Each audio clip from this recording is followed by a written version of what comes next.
बदले हुए हालात से दिल टूट गया है, बदले हुए हालात से दिल टूट गया है, अपनों की इनायत से दिल टूट गया है। आने को तो आ जाते हैं अब नाम के आंसू, आने को तो आ जाते हैं अब नाम के आंसू, यारो मेरा बरसात से दिल टूट गया है। अस्सलाम वालेकुम, welcome back to the channel. भाई कैसे हैं आप सब लोग? उम्मीद करता हूँ सब खैर आफियत से होंगे, मज़े में होंगे और अपने अपने घरों पे खुश-खुर्रम ज़िंदगी गुजार रहे होंगे। अल्लाह ताला आप सबको यूं ही हंसता मुस्कुराता रखे, आमीन।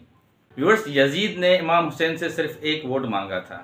यजीद ने इमाम हुसैन से सिर्फ एक वोट मांगा था। इमाम आली मकाम ने पूरे कुंबे का सर कलम करवा दिया, सर कटवा दिया, लेकिन गलत वोट नहीं दिया। कल 8 फरवरी है, पाकिस्तान में आम इंतखाबात हैं। ये जो पोस्ट है इसको लाजमी अपने जहन में रख के जाइएगा। जो पाकिस्तान में हमारे देखने वाले हैं, जो यहाँ पे देखने वाले व्यूअर्स हैं, ख़ास तौर पे मैं उन्हीं से रिक्वेस्ट कर रहा हूँ। कल 8 फरवरी है, इलेक्शंस के दिन है, और आप जब जाएं तो इस पोस्ट को जहन में रखिएगा कि हज़रत इमाम हुसैन ने पूरे कुंबे के सर कलम करवा दिए, मगर यजीद की हिमायत नहीं की, गलत वोट नहीं दिया। तो ये आपके बच्चों का फ्यूचर है, ये आने वाली नस्लों का मुस्तकबिल है।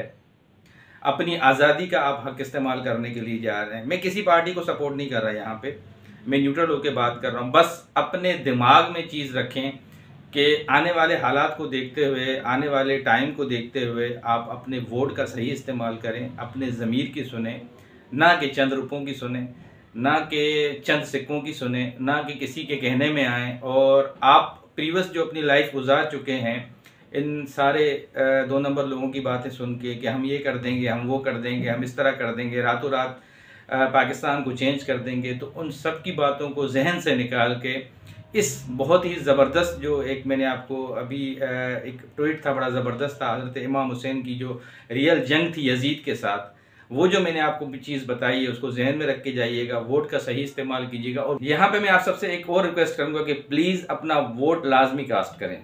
किसी भी टाइम पे जाएं, अपना वोट लाजमी कास्ट करें। और अगर आप अपना वोट का इस्तेमाल नहीं कर रहे तो वो वोट जाहिर सी बात है ख़राब हो जाएगा या बेमकसद हो जाएगा। मगर आप ये भी याद रखें कि यहाँ पे कुछ सिस्टम ऐसे हैं वो ऑटोमेटिकली काउंट भी हो जाता है, आपके ना जाने से भी वो काउंट भी हो जाता है। तो बेहतर यही है कि ख़ुद जाके अपना वोट कास्ट करें, अपने ज़मीर को मुतमईन करें और अपने हालात को ख़ुद चेंज करें। अपने बच्चों के फ्यूचर को, आगे जो उनको फ्यूचर देने वाला है उसको देखते हुए खुद ये सारी चीज़ें डिसाइड करें। तो एक छोटा सा मैसेज था। अब जी डिस्कस करेंगे अपने मेन टॉपिक को। आज हमारे पास 2 ही टॉपिक हैं। एक तो कल सितारा सिस्टर की वीडियो आई थी, उन्होंने सरप्राइज़ ट्रिप थोड़ा सा अरेंज किया है, किसी को बताया नहीं, और लास्ट में उन्होंने बताया कि एकदम से व्लॉग के एंड में कि मैंने बैग पैक किए हैं और मेरा सरप्राइज़ ट्रिप है। और सबसे पूछा है उन्होंने खुद कि आप बताएं कि मेरा सरप्राइज़ ट्रिप क्या होगा, क्या वो कराची आएंगी या किसी पाकिस्तान के और शहर जाएंगी या स्टेप बाय स्टेप सब सिटीज़ से होते हुए फिर कराची आएंगी। तो ये एक उन्होंने सरप्राइज़ था। सब ऑडियंस से पूछा है कि आप लोग हमें बताएं कि मेरा सरप्राइज़ ट्रिप क्या होगा। अब इसमें 2 चीज़ें हैं। कुछ तो ये कह रहे हैं कि उन्होंने अपना, अभी भी देखें कि जब मैं ये वीडियो बना रहा हूँ अभी तक उनकी वीडियो नहीं आई है, अपडेट वीडियो कोई भी नहीं आई है, ना उन्होंने अपने इंस्टाग्राम पे कोई अपडेट दी है कि मैं ट्रैवलिंग में हूँ, रास्ते में हूँ, कहाँ पहुँची हूँ। काफ़ी सारे लोग जो मैं रिएक्शन वीडियोस देख रहा था वो सब यही कह रहे हैं कि इन्होंने अपना ट्रिप कैंसिल कर दिया है। कुछ ये कह रहे हैं कि डायरेक्टली कराची आएगी, कुछ का कहना है कि पहले अम्मी को गांव से लेंगी फिर कराची आएंगी, कुछ का कहना ये है कि वो पहले लाहौर जाएंगी, कुछ का कहना ये है कि वो मुल्तान जाएंगी। मतलब अभी तक किसी को कन्फर्मेशन नहीं है उनके ट्रिप की। हर बंदा अपने अपने हिसाब से ही बात कर रहा है। तो ना ही उन्होंने कोई अपडेट शेयर की है। जैसे वो अक्सर बंदा निकलता है तो अपना इंस्टाग्राम वगैरह पे थोड़ा सा बंदा वो अपनी स्टेटस वगैरह लगा देता है, जिससे अपडेट का पता लगता है कि हाँ भाई बंदा रास्ते में अभी पहुंचने वाला है, अभी कहाँ पहुंचा है। तो अभी तक ना उनका व्लॉग आया है। जब ये मैं वीडियो बना रहा हूँ शाम के कुछ 7 बज रहे हैं, 7:30 का टाइम हो रहा है, अभी तक उनका व्लॉग नहीं आया। तो इसका मतलब यही है कि काफ़ी सारे इशारे हैं, काफ़ी सारे लोग ये बोल रहे हैं कि फ़िलहाल उन्होंने कैंसिल कर दिया है। अब जब वीडियो आएगी तो फिर इस पर कल बात करेंगे। मैं तो अपनी वीडियो जो भी है वो डेली बेसिस पे जो बनाता हूँ वो आपके लिए बनाता हूँ। तो अभी तक उनका व्लॉग नहीं आया। तो इस टॉपिक पे आज थोड़ी सी खुल के बात करेंगे कि असल कहानी क्या है, क्या मामला हैं, उनका ट्रिप कैंसिल है या रास्ते में है या किसी और सिटी में है, जो भी बात है इस पर थोड़ी सी आज आपसे खुल के बात करेंगे। उसके बाद जी कल जो एक टॉपिक मैंने आपसे डिस्कस किया था अली वाले मैटर पे, उसके बाद भी काफ़ी वीडियोस आई हैं और उनकी मदर आई हैं पंजाब से, उनको लेके चली गई हैं। और सुबह एक बाबर की अलग से वीडियो आई है, उनकी जो बातें थी वो बिल्कुल अलग बातें थी। अच्छा, जो अली की मदर हैं पंजाब वाली आयशा, उनकी बिल्कुल अलग बातें हैं। यहाँ पे जो उनकी मदर है फातिमा, उनकी बिल्कुल अलग बातें। अब ये 3 मौक़िफ़ हैं जी, इन 3 मौक़िफ़ की आज बात करेंगे, तीनों को डिटेल से आप सबको अपडेट करेंगे और आगे बढ़ेंगे जी। आगे बढ़ने से पहले जो आज हमें फर्स्ट टाइम देख रहे हैं उन सबसे बहुत ही अदब से प्यार से रिक्वेस्ट करेंगे कि प्लीज़ चैनल को सब्सक्राइब कर दीजिएगा, वीडियो अच्छी लगे तो लाइक कर दीजिएगा और कमेंट सेक्शन में अपना इजहार ख्याल ज़रूर कर दीजिएगा। सबसे पहले बात करेंगे जी इसी टॉपिक पे, अली वाले पे। अली वाला जो मैटर है, कल एक मैंने वीडियो बनाई थी कि उसके फ्यूचर का क्या होगा। उसमें आप सब ने वो वीडियो देखी, अपने अपने जो भी था कमेंट सेक्शन में इजहार ख्याल किया। उसके बाद और वीडियोस आई थी मेरी वीडियो के बाद, क्योंकि मैंने जब देखा कि उनके मदर की वीडियो आई है पंजाब से, आयशा की, वो पंजाब से चली हैं, अकेले सफ़र किया है उन्होंने एक बस के थ्रू और अपने बच्चे को यहाँ कराची से लेके गई हैं। सबसे पहले जी उनकी मैं बात करूँगा कि वो पंजाब से वहाँ से चली हैं, टिकट करवाया है, वो अपना दिखाया है पूरी रात उन्होंने 10 घंटे की ट्रैवलिंग की है अकेली औरत ने, बहुत बड़ी बात है। और उसने बताया कि जैसे ही मैंने फातिमा की वीडियो देखी, मैंने बग़ैर टाइम लगाए टिकट कंफर्म की और मैं कराची के लिए चल पड़ी, जो कि उन्होंने अपनी वीडियो में दिखाया। 10 घंटे की ट्रैवलिंग के बाद वो कराची पहुंची हैं और जब वो घर पे जा रही थी उनको लेने के लिए, तो उन्होंने ये सोचा कि या तो मैं पहले लाइव आ जाती हूँ, लाइव करती हुई फिर जाती हूँ, क्योंकि वहाँ जाके फिर कुछ और बदमज़गी ना हो जाए और मामलात ना ख़राब हो जाएं। दूसरा उन्होंने एक और बात कही कि मेरी कोई सब्सक्राइबर हैं, जानने वाली हैं, उनके हस्बैंड पुलिस में होते हैं, मैंने उनसे फेवर मांगी थी कि मैं जा रही हूँ अपने बेटे को लेने, अगर कोई प्रॉब्लम होती है तो आप मेरी हेल्प आउट कीजिएगा। जिस पे उन्होंने अपने हस्बैंड को कहा कि आप इनके साथ जाएं और ये जो है मैं इनके व्लॉग्स वगैरह देखती हूँ और आप इनकी हेल्प करें, बकौल उनके। तो उन्होंने मुझे सेफ साइड के लिए अपने हस्बैंड को बोला और वो मेरे साथ थे। वो पुलिस मोबाइल में बाहर खड़े हुए थे, मैं ऊपर आई थी और जब मैं ऊपर आ रही थी तो एक दिल मेरा यही कह रहा था कि अगर मामला नहीं बनता तो मैं उनको कॉल कर दूंगी, फिर वो आ जाएंगे और फिर मैं अली को अपने साथ लेके जाऊंगी। अगर वो प्यार मोहब्बत से दे देते हैं तो मैं वैसे ही लेके चली जाऊंगी। ये कौन कह रही थी जी? आयशा कह रही थी। अच्छा, वो घर गई हैं, इन्होंने जब उनसे जाके मुलाकात की है, इन्होंने कहा मैं लाइव भी नहीं गई और उनसे जब सारी मेरी बात हुई है तो उसमें यही बात सामने आई है कि उन्होंने मुझे बग़ैर किसी प्रॉब्लम के उन्होंने डीडी से बात की है और उसके बाद मुझे अली हवाले कर दिया, मैं अली को लेके आ गई। यहाँ पे मेरे 1-2 सवाल हैं उस बहन से। अव्वल तो देखें, कानून इस चीज़ की इजाज़त नहीं देता कि आप पर्सनल रेफरेंसेस निकाल के, ठीक है वो आप उसकी सगी माँ हैं, वो आपका बेटा है, आप उसको ऐसे उठा के लेकर आएँ, क्योंकि ये भी इसकी माँ ही थी, भले सौतेली माँ हो। और इसका चचा था बाबर, और साथ में जो है डीडी यहाँ पे मौजूद नहीं था, वो इसका फादर था। तो आप ये इलीगल मामलात पड़ जाते हैं कि पर्सनल रेफरेंसेस से आप किसी पुलिस डिपार्टमेंट को यूज़ करें। आपने पहले इनको लीगल नोटिस भेजना था, अगर आपको नहीं दे रहे थे अपने लॉयर से कंसल्टेशन करनी थी, उसके बाद आपने जो है अपने बेटे का मुतालबा करना था। ये जो आपने पर्सनल, जो आपकी सब्सक्राइबर थी, आपने उनसे रेफरेंस लगा के आप पुलिस का इस्तेमाल कह रही हैं कि मैंने किया है, जो कि बाबर कह रहा है कि हमारी नॉलेज में नहीं है, और आप उनको लेके गई हैं, तो ये भी इलीगल वे है, ठीक है। मतलब आप किसी की जान पहचान लेके ज़ाती तौर पे उस पर असरअंदाज हो रहे हैं। तो इस तरह भी कानून की धज्जियाँ नहीं उड़ाई जा सकती, या कानून इस तरह आपकी हेल्प नहीं कर सकता। आप प्रॉपरली एक एप्लीकेशन देते हैं पहले उस डिपार्टमेंट में कि मुझे ये प्रॉब्लम है, वो मेरी औलाद है, सगी औलाद है, मैं उसको लेने के लिए जा रही हूँ, तब आपकी कानून हेल्प करता है। बजाय आप पर्सनल किसी से हेल्प लेके और उस दरवाजे तक जाएं, तो ये वे गलत है, ठीक। जो आप बाद में बता रही थी कि मैंने ये ऑप्शन सेलेक्ट किया था, तो ये ऑप्शन आपका बहन गलत था, जो आपने उनके घर पे पुलिस लेके गई थी और वो बाहर ही रुकी हुई थी। उनकी शराफत है, वैसे ही उन्होंने आपको जो आपका बेटा था वो हैंड ओवर कर दिया। अब यहाँ पे जो मिसकम्युनिकेशन की है इस बहन ने, आयशा ने, वो मैं आपको हाईलाइट करता हूँ।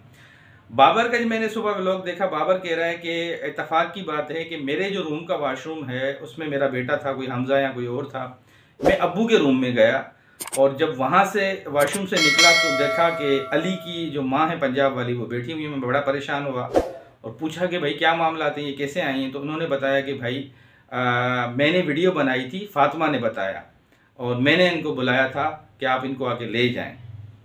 जिस पे बाबर ने कहा कि भाई मैं तो वीडियो अपने घर की देखता नहीं हूँ, क्योंकि इन्होंने अपना एक रीज़न बताया कि पहले हम अपनी वीडियोस देखते थे, इस सिलसिले में मेरे 2 चैनल उड़ चुके हैं, तो हम अपने घर की वीडियोस नहीं देखते। और ना मुझे पता था कि मेरी जो भाभी है फातिमा, उसने ये वीडियो में बोला है कि आके अली को ले जाओ, बकौल बाबर के वो कह रहा था, मुझे नहीं था पता इस चीज़ का।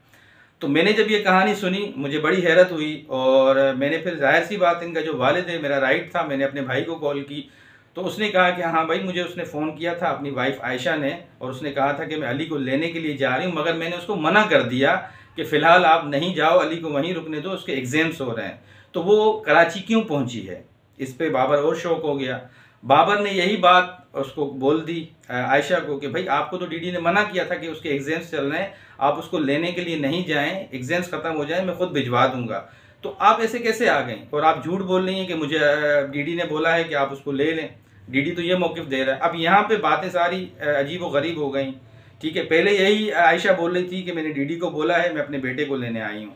जब बाबर ने उनको कॉल की तो वो अपना मौक़िफ़ दे रहे थे कि भाई मैंने उनको बोला है कि उनके एग्ज़ाम्स चल रहे हैं, फ़िलहाल अली को यहीं छोड़ दें, उसके बाद मैं सोचूंगा, आपके पास भिजवा दूंगा। तो बातों के अजीब व गरीब रुख हो गए। अब ये सारा इम्तिहान पड़ गया बाबर के लिए कि बाबर क्या करे।